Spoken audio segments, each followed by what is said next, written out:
നമസ്കാരം. Lal's kitchen and ബ്ലോഗ്സിൻ്റെ മറ്റൊരു വീഡിയോയിലേക്ക് എല്ലാവർക്കും സ്വാഗതം.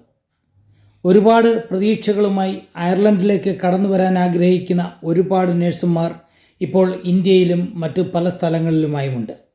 എന്ന് പറഞ്ഞാൽ NMBI രജിസ്ട്രേഷൻ കഴിഞ്ഞ് നിൽക്കുന്നവരുടെ കാര്യമാണ് പറഞ്ഞത്.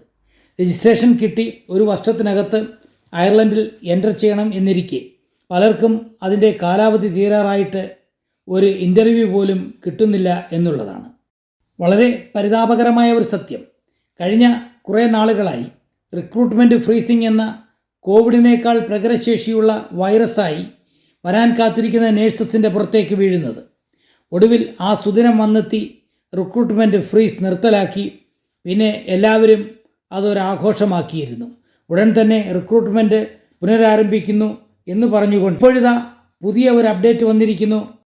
അയർലൻഡിലെ HSE ഹോസ്പിറ്റലുകളിലേക്കുള്ള നേഴ്സസിൻ്റെ ഇൻ്റർനാഷണൽ റിക്രൂട്ട്മെൻറ്റുകൾ കുറേ കൂടി നീണ്ടുപോകാനുള്ള സാധ്യതകൾ ഉണ്ട് എന്ന് പറഞ്ഞുകൊണ്ട് നമുക്ക് നേരെ വീഡിയോയിലേക്ക് പോകാം. അതിനു മുമ്പ് ഈ ചാനൽ നിങ്ങൾ ഇതുവരെ സബ്സ്ക്രൈബ് ചെയ്തിട്ടില്ലെങ്കിൽ please subscribe this channel and enable the bell button.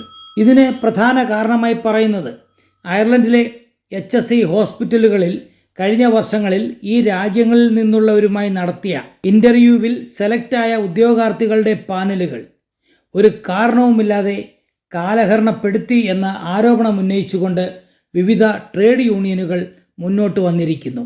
നോക്കണം, ദേശീയ തലത്തിൽ നേരത്തെ അവർ നടത്തിയിട്ടുള്ള ഇൻ്റർവ്യൂവിൽ സെലക്റ്റായിട്ടുള്ളവരെ നാളിതുവരെ ആയിട്ടും അപ്പോയിൻമെൻറ്റ് ചെയ്യാതെ അങ്ങനെയുള്ളവർ ഇവിടെ വെയിറ്റ് ചെയ്ത് നിൽക്കുമ്പോൾ അവരെ ഒരുമാതിരി നോക്കുകുത്തികളാക്കിക്കൊണ്ട് ഇൻ്റർനാഷണൽ നേഴ്സസിനെ പുതുതായി റിക്രൂട്ട് ചെയ്തു കൊണ്ടുവരാൻ നോക്കുന്ന നടപടിയെ ശക്തമായി എതിർക്കുകയാണ് ഇവിടെയുള്ളവർ.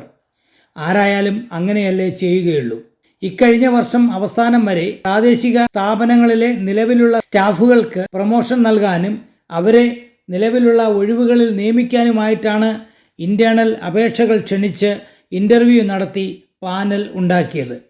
നാട്ടിൽ നിന്ന് വരുന്ന നിങ്ങൾ അറിഞ്ഞിരിക്കേണ്ട ഒരു പ്രധാന കാര്യമുണ്ട്. സാധാരണഗതിയിൽ നമ്മൾ ഇവിടെ വന്ന് ഏതെങ്കിലും HSE ഹോസ്പിറ്റലുകളിൽ ജോയിൻ ചെയ്ത് കഴിഞ്ഞാൽ 2 വർഷം വരെ നമ്മൾ അവിടെ സ്ഥിരമായി ജോലി ചെയ്യുകയാണെങ്കിൽ നമ്മൾ അവിടെ പെർമനൻ്റ് സ്റ്റാഫായി മാറും.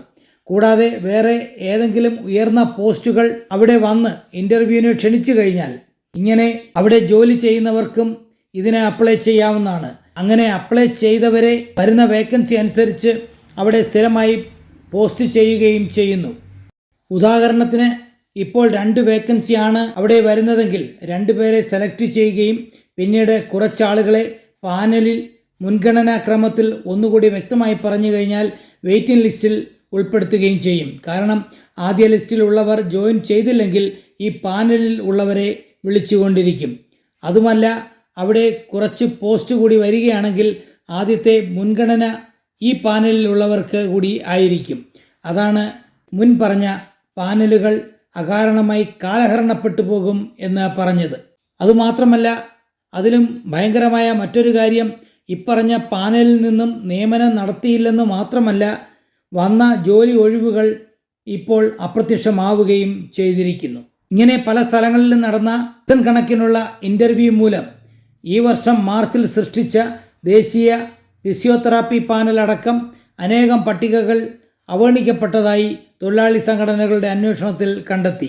ഇത് മാത്രമല്ല, ഈ റിക്രൂട്ട്മെൻറ്റ് ഫ്രീസിംഗ് നിർത്തലാക്കിയത് മൂലം അന്താരാഷ്ട്ര തലത്തിൽ റിക്രൂട്ട് നടത്താനായി മാനേജേഴ്സിനെ HSE പ്രോത്സാഹിപ്പിക്കുന്നുമുണ്ട്.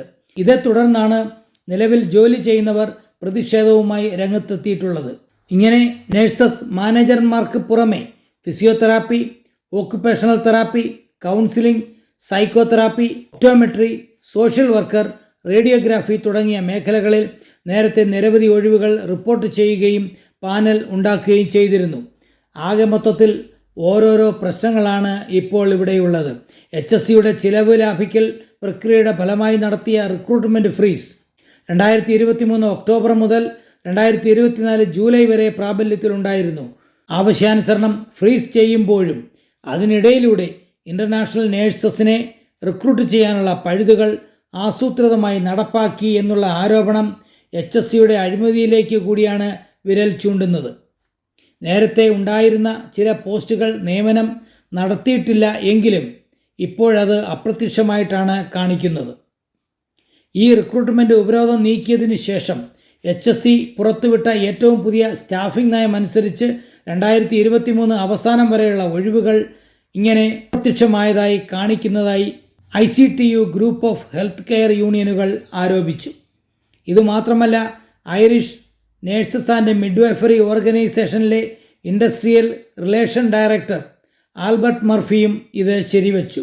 അന്താരാഷ്ട്ര റിക്രൂട്ട്മെൻറ്റിന് ആരും എതിരല്ലെന്നും എന്നാൽ ഒരിക്കലും ഉപയോഗിക്കാത്ത പാനലുകൾക്കായി സ്റ്റാഫ് ഇൻ്റർവ്യൂ നടത്തുന്നത് അന്യായവും വഞ്ചനയുമാണെന്ന് യൂണിയനുകൾ അവകാശപ്പെടുകയും ചെയ്തു.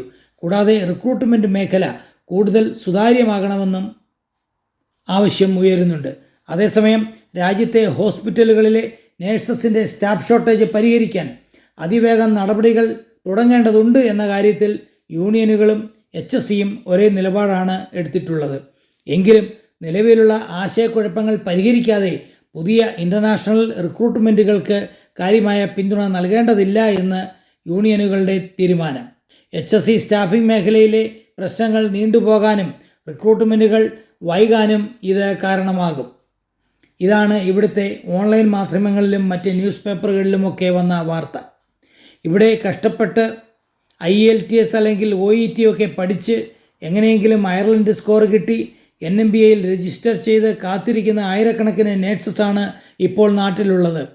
ഇവരൊക്കെ എന്തു ചെയ്യണം എന്നുകൂടി NMBA ഒന്ന് അറിയിച്ചിരുന്നാൽ നല്ലതായിരുന്നു. എന്തായാലും HSCയും യൂണിയനുകളും തമ്മിലുള്ള പ്രശ്നങ്ങൾ നാട്ടിൽ നിന്ന് ഇങ്ങോട്ടേക്ക്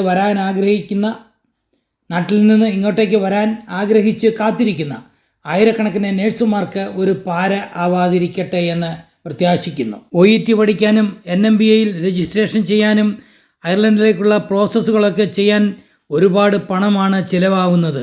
അത് പലതവണ എഴുതി കിട്ടുന്നവരും ഉണ്ട്. അങ്ങനെയൊക്കെ നോക്കുമ്പോൾ ഇതിനു വേണ്ടിയിട്ട് അവർ ചിലവാക്കുന്ന പണം ഒരുപാടാണ്. അവരൊക്കെ നിരാശയുടെ പടവിലേക്ക് വീഴാൻ ഉള്ള സാധ്യതയും ഉണ്ട്. എന്തൊക്കെയായാലും ഇതിനൊക്കെ എത്രയും പെട്ടെന്ന് ഒരു മാറ്റം ഉണ്ടാകട്ടെ എന്ന് ആഗ്രഹിക്കുന്നു. ആരായാലും എന്തായാലും മറ്റുള്ളവരെ പ്രയാസപ്പെടുത്താതെ ഒരു നല്ല ഭാവിക്കായി കാത്തിരിക്കുന്ന എല്ലാവർക്കും പ്രത്യാശയുള്ള വാർത്തകൾ കിട്ടട്ടെ. എത്രയും പെട്ടെന്ന് പ്രശ്നങ്ങളൊക്കെ മാറി അയർലൻഡിലേക്ക് എത്തിച്ചേരാൻ കഴിയട്ടെ എന്ന് ആത്മാർത്ഥമായി പ്രാർത്ഥിക്കുന്നു.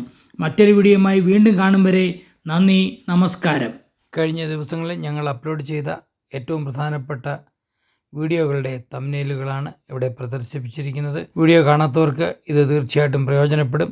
അതുകൊണ്ട് ഉപേക്ഷ വിചാരിക്കേണ്ട. നിങ്ങൾ ഈ വീഡിയോ കണ്ടു നോക്കൂ, നിങ്ങൾക്ക് പ്രയോജനമുണ്ടാകും.